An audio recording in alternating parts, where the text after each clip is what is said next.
guys! Good morning! Kamusta kayong lahat? Pakataas ng energy. So, nag-start na akong mag-pack ng aking balikbayan box para naman mailarga ko na to dahil anong petsa na. Hindi ko magawa-gawa kasi hindi maganda yung pakiramdam ng anak ko. So, bali yung isa, etong nasa likod ko, na-start ko naman na siya. Kaya lang, hindi pa siya puno kaya hindi ko pa sinasara. Pero itong isang kahon na to, ni-reserve ko talaga para maipakita ko sa inyo kung paano ko punuin ang kahon na ito ng napakaraming gum tape para hindi siya mabutas. Kasi syempre, di ba, matagal na biyabiyahe ito kasi barko ang sasakyan niya. So, aabutin siya ng mga around 20 to 25 days. So, para for sure na safe ang ating bagahe, ang ating box, punuin natin ito ng napakaraming gum tape kasi mabibigat din kasi yung mga ilalagay ko. Napakaraming sabon, kaya dapat talaga na safe ang ating box. So, let's start para makita nyo kung paano ako mag-tape ng aking box and kung paano ako maglagay. Ipapakita ko lang ng kahit konting clip para naman kahit paano may idea kayo kung paano nagpapack ang isang OFW. Although kanya-kanya naman tayo ng style, pero ako kung paano ako mag-pack ng aking balikbayan box na pinapadala sa aking pamilya sa Pilipinas. So, let's start. Samahan niyo ako, guys! Okay, guys. So, let's start na. Ala, hindi ako nakikita. Pero okay lang. Basta ang importante, makita niyo yung ako. Di ba, hindi niyo na lang ako makita. So, ganito ang gagawin natin. Pupunin natin ito na napakadaming tape ng bonggang-bongga.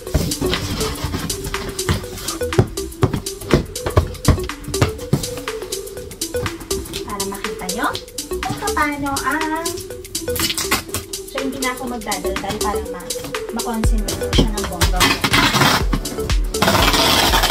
Hindi ko nakuha ng camera.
So, eto na guys, ang ating kahon. Ayan na, punong-puno na siya ng gum tape. Tingnan nyo na ngalahati yung ano. Hindi pala talaga ako makikita, no? Problema kung hindi makita, eh, no? Ayan. So, start na tayong mag-pack ng ating balikbayan box. So, ganito na guys. Ang na-start ko na, hindi ko na na-play kanina yung video kasi napakahirap. So, eto na guys, yung na-start nating box. So, puro sabon muna. Ang nilagay ko dyan, sa ilalim nilagyan ko lang ng konting damit. Para naman hindi siya, sobrang bigat kaagad ang ilalagay ko. So, puro sabon lang muna yan. And then, papatungan ko ulit siya ng another damit. And then, tsaka ko ilalagay yung mga ibang mga foods para hindi mangamoy sabon. Ito naman yung isang box, guys, na sinabi ko na nabuo ko na siya. So, ayan.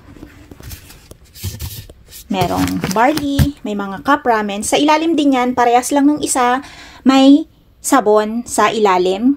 Doon ko nilagay yung sabon. And then, ito naman yung use na, laruan ni Aika. Ayaw, hindi na niya kasi nilalaro. So, since may apo tayo na babae, so sa kanya mapupunta ang mga Barbie na ito. So, dyan naman, puro mga chocolates yan. And then, ito naman yung tea. Tinanggal ko na sa kahon kasi masyadong malaki yung kahon. So, sa ilalim yan, puro chocolates din and cup ramens. So, pupunuin pa natin yan. Yung isa pa kasi hindi pa puno siya. So, balik muna ulit tayo doon. Okay guys, update. Pagkatapos ng sabon na nilagay ko, nilagyan ko ng mga damit. And then, eto, nilalagay ko na yung mga cup ramens and mga ibang chocolates. Ganyan.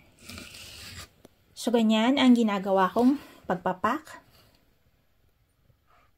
Tapos, nilagay ko naman ito, mga nasa plastic na chocolate. Yan. And then, nilagay ko din itong mga truffles na chocolate and cup ramen ulit.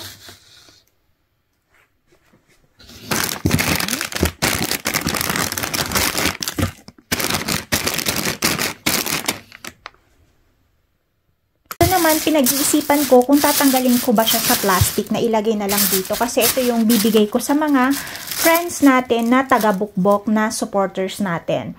So, siguro mas maganda na lang siguro na ihilera ko na lang siya dito para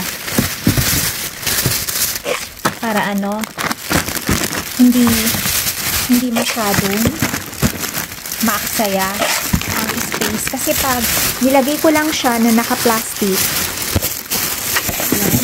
so, yung mga taga-bukbok na friends natin, mga masugid na taga-panood natin, para matikman din nila ang cup noodles ng Japan. Ayan.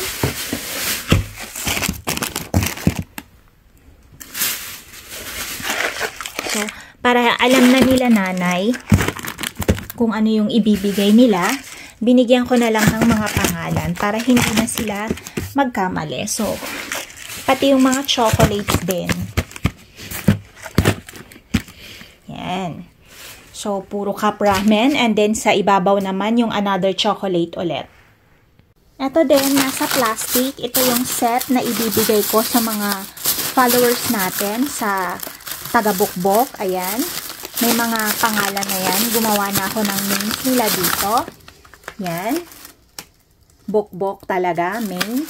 So, nilagay ko dito para alam nila nanay kung ano yung ibibigay sa kanila. So, iniisip ko kung hindi ko na siya tatanggalin sa plastic, ilalagay ko na lang sa ibabaw para hindi na sila magkamali kasi nabilang ko na lahat yung mga taga-bukbok.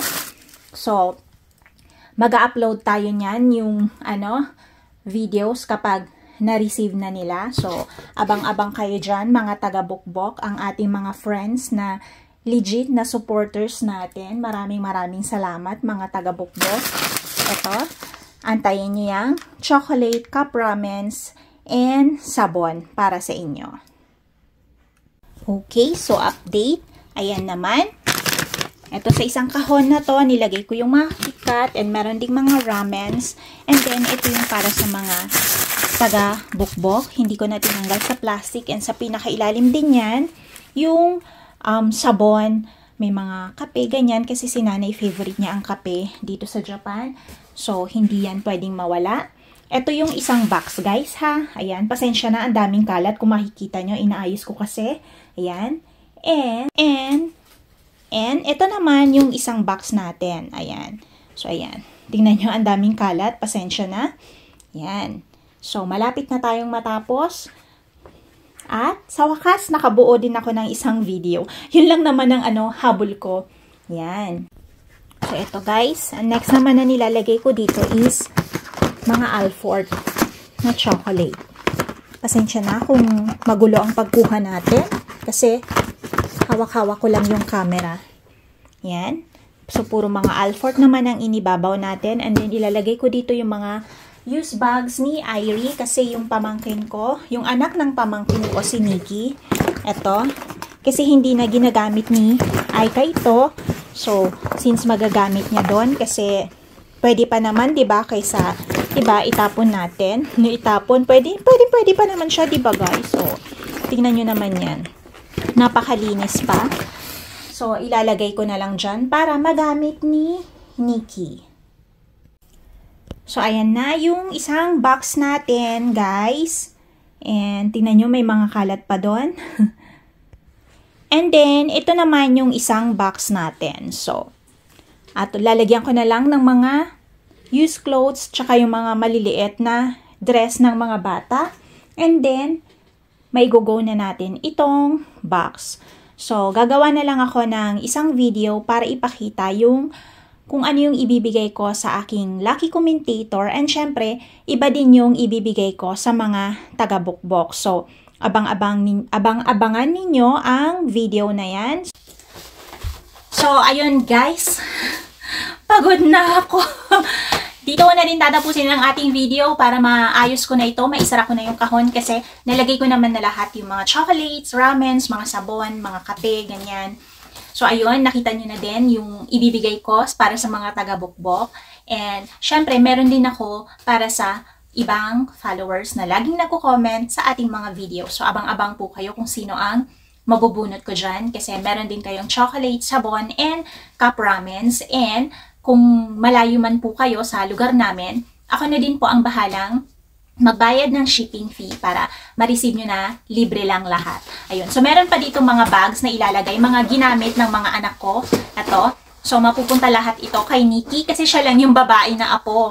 Ito ko na din tatapusin ang ating video para matapos ko na to ng bongga at maisara ko na yung kahon. So, magpapaalam na din ako. So, hindi ko man masyadong napakita sa inyo kung paano ang pagpapako. Pero kahit papaano, di ba, nagkaroon naman siguro kayo ng konting idea na pinagpapatong-patong ko lang, nilalagay-lagay ko lang sa kahon ang mga binili ko. Ganun lang naman. Basta ang importante, masara nyo ito ng maganda, hindi siya yung parang punong-puno kasi minsan, ibabalik nila pag hindi maayos ang pagpack mo. So, ang importante, hindi mabutas itong kahon natin para safe na makarating sa Pilipinas. So, ayun lang guys. Dito ko na din tatapusin ang ating video. So, maraming salamat po sa lahat.